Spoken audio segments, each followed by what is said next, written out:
Вітаю! Ви на каналі StyleTime. Яка асоціація виникає у вас при слові дайвер? Якщо запитати звичайну нормальну людину, то вона уявить водолаза в гідрокостюмі та з аквалангом. Але якщо ви на цьому каналі, то скоріше за все у вашій голові одразу з'явиться певний образ годинника. Сталевий корпус, чіткі мітки та стрілки з яскравим люмом, обов'язковий односпрямований безель і, звісно ж, солідний водозахист. Приблизно ось так або так. Проте сьогодні ми поговоримо про дайверський годинник, який має всі ці характеристики, але виглядає кардинально по-іншому. Longines Legend Diver.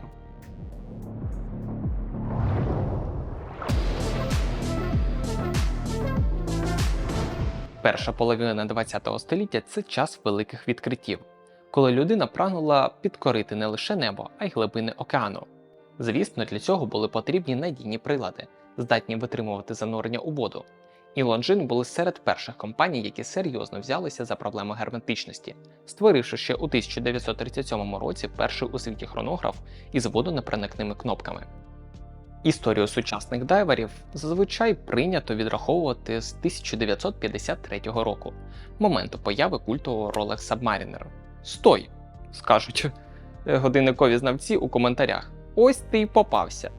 Усі ж знають, що Rolex просто вкрав концепцію у Blancpain 50 Fatmas. Але ж ви забуваєте, що того ж самого 1953 року світ побачив ще один дайвер – Zodiac Sea Wolf. Адже майже одночасно світ побачив три дуже схожих годинника від різних компаній. Причому до першості Blancpain чи Zodiac є чимало запитань. Втім, залишимо ці суперечки, напевно, для окремого випуску. Головне зрозуміти одне. Той канонічний стандарт дайверського годинника, який ви уявили на початку, сформувався саме у 1953-му. До речі, того ж 1953 року швейцарський дослідницький батискаф Трієст уперше спустився під воду, а на зап'ясті океанографа Жака Пікара працювали механічні хронографи саме від Longines. Вони забезпечували точний відлік часу та використовувалися для наукових розрахунків глибини. Більш відоме занурення Трієста на дно Маріанської впадини у 1960-му. Тоді пан Пікара прикріпив новий Rolex Deep Sea ззовні батискафа. Як ви здогадуєтесь, годинник продовжував працювати на глибині 11 тисяч метрів. У 1958 році Longines випускають і власний дайвер у класичному форматі – модель Nautilus Skin Diver Reference 6921 із зовнішнім безелем. Проте далі компанія вирішила не йти шляхом копіювання вже популярного силуету Submariner, а зосередилася на інженерних інноваціях. У 1959 році бренд презентує годинник для професійних науковців та військових водолазів під референсом 7042. Для його створення Longines звернулися до знаменитої компанії EPSA, яка розробляла корпуса і для інших титанів індустрії – Jaeger-LeCoultre, IWC, Universal Genève, Hamilton та інших компаній. Всі ці годинники об'єднувала запатентована технологія суперкомпресор, яка мала дві головні фішки. Внутрішній обертовий безель, що розміщувався безпосередньо під міцним склом, тож був надійно захищений від ударів, подряпин та випадкового прокручування під водою. І динамічна герметичність. Всередині працювала спеціальна пружинна система. Чим глибше занурювався дайвер і чим сильнішим ставав тиск води, тим міцніше задня кришка притискалася до ущільнювачів. Годинник ставав буквально запечатаним і ще більш надійним із кожним метром занурення.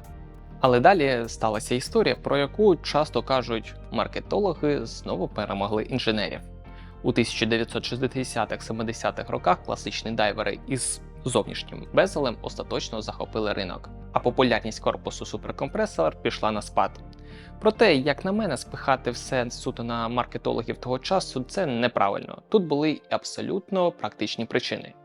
По-перше, класичний зовнішній безель виявився значно дешевшим і простішим у масовому виробництві. По-друге, крутити його під водою, особливо в товстих рукавичках, було банально зручніше, ніж маніпулювати додатковою головкою. Попит на суперкомпресор впав, і Longines із часом припинили випуск моделі 7042. Але історія, як відомо, рухається по спіралі. На початку 2000-х у годинниковій індустрії розпочався попит на вінтажну естетику. І Longines стали одним із перших брендів, які відчули цей тренд.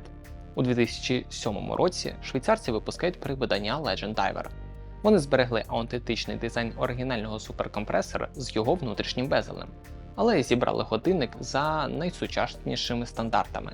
Перша відроджена версія виходила в 42-мм корпусі, і як і оригінал, не мала віконця дати. Проте вже за 2 роки, у 2009-му, з'явилася практично ідентична модель, але вже з функцією дати. З цього моменту лінійка Legend Diver стала однією з головних візитних карток бренду, і колекцію почали масштабувати.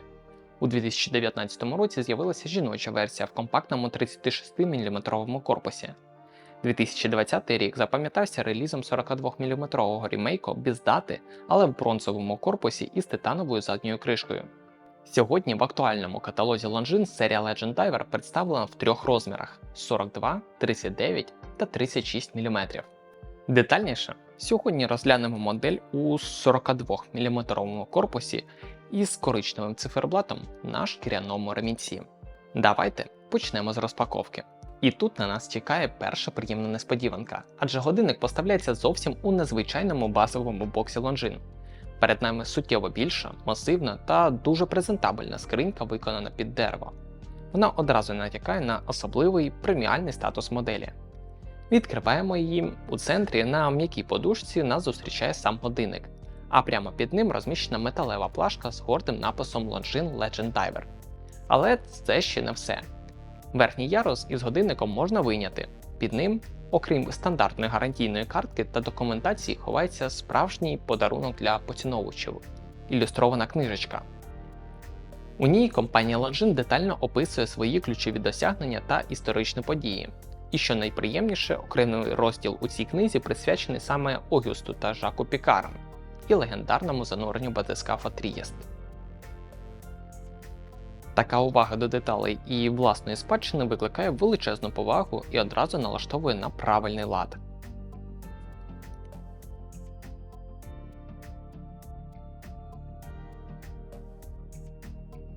Розглянемо годинник ближче. Циферблат тут отримав градієнтний відтінок коричневого кольору, який м'яко темніше від центра до країв, створюючи вінтажний ефект. На ньому контрастно виділяються фірмові посріблені поліровані стрілки. Окрім класичних прямокутних годинних міток, тут розміщені арабські цифри на позначках 12, 6 та 9 годин. Подібна індикація знайома шанувальникам бренду за попередніми поколіннями серії Hydro Conquest. На позначці 3 години розмістилося віконце індикації дати. І тут окремий респект дизайнерам Longines. Диск дати виконаний у колір циферблата. Звісно ж, на стрілки та мітки нанесено швейцарський люмінесцентний склад Swiss Superluminova. До речі, ми вже робили порівняння люму цієї моделі з іншими годинниками, зокрема з новим Hydro Conquest, який за цим параметром показав себе помітно краще. Ну і звісно ж, головна візуальна особливість цього годинника – це той самий обертовий внутрішній безель, як і в оригінальній моделі 1959 року, він керується окремою заводною головкою. Спочатку в мене був скепсис щодо практичності такої системи. Дивіться самі, головка тут загвинчується задля забезпечення водозахисту, а отже, після того як ви виставите шкалу безеля на потрібну відмітку, головку потрібно закрутити назад. І тут виникає питання, як закрутити її і при цьому випадково не змістити сам безель. Проте на практиці виявилося, що проблем немає. Головка має 2 положення, за аналогією зі звичайною заводною головкою, окремо для підзаводу та окремо для переведення стрілок. Тут ви виставляєте безель і злегка притискаєте головку до корпуса, щоб почати закручувати по різьбі. Тобто закручування відбувається абсолютно вільно, а безель залишається на своїй відмітці. Всередині встановлено механічний калібр швейцарського виробництва з автопідзаводом Longines L888-5, створений фабрикою ETA ексклюзивно для бренду. Калібр має кремнієву спіраль балансу, завдяки чому годинник має кращі антимагнітні властивості, а також гарантує стабільність ходу при перепадах температур. Цей механізм працює на частоті 25200 напівколивань на годину, запас ходу 72 години. Захищає циферблат опукле сапфірове скло, яке імітує форму вінтажних плексигласових 60-х років. Воно стійке до подряпин і має багатошарове покриття антивідблиску з внутрішньої сторони. Сам корпус виготовлено з нержавіючої сталі марки 316L. По всій його поверхні виконано дзеркальне полірування. На торцях заводних головок збережено фірмовий історичний візерунок у вигляді сітки. данина оригінальним корпусам суперкомпресор від компанії Epson. Щодо габаритів цієї 42-мм версії, відстань від вушка до вушка складає 52,6 мм, товщина становить 12,7 мм, а загальна вага на шкіряному ремінці 87,6 грамів. Задня кришка закінчується. На ній виконано об'ємне гравіювання з зображенням того самого водолаза з гарпуном, точно такого ж, як і на вінтажних моделях середини минулого століття. По колу кришки нанесені основні специфікації, серед яких і водозахист у 30 атмосфер. Завершує вінтажний образ ремінець із натуральної телячої шкіри. Він виконаний у насиченому коричневому кольорі з оздобленням під старину, що ідеально перегукується з градієнтом самого циферблата. Ширина ремінця біля вушок складає стандартні 22 мм, тож у разі бажання ви з легкістю можете експериментувати з іншими ремінцями. Застібка тут класична сталева бакля, що прикрашена лаконічним гравіюванням з назвою бренду. Вартість, що перевищує $3000, змушує замислитись і зважити всі за і проти. На перший погляд, за ці гроші ми отримуємо справді унікальний дизайн, який точно не переплутаєш із класичними дайверами на кшталт Submariner чи тим же Hydro Conquest. Хоча, якщо бути чесними, я б і не розглядав цей Legend Diver як суто дайвер. Це скоріше стильний ретро-годинник на кожен день із солідним водозахистом. Якщо шукати годинник із внутрішнім обертовим безелем суто заради самої концепції, то можна згадати не менш легендарний Orient Super King SK, який коштує майже в 10 дешевше. Але якщо без жартів, то першою альтернативою, на мою думку, спадає Alpina Heritage Diver. Тут ми маємо схожий вінтажний форм-фактор та подібну концепцію внутрішнього безеля. Модель коштує приблизно в 1,5 рази дешевше, проте за менший прайс ви втрачаєте головну козирну карту груп Swatch. Всередині Alpina стоїть базовий механізм на платформі Sellita SW200 із двічі меншим запасом ходу.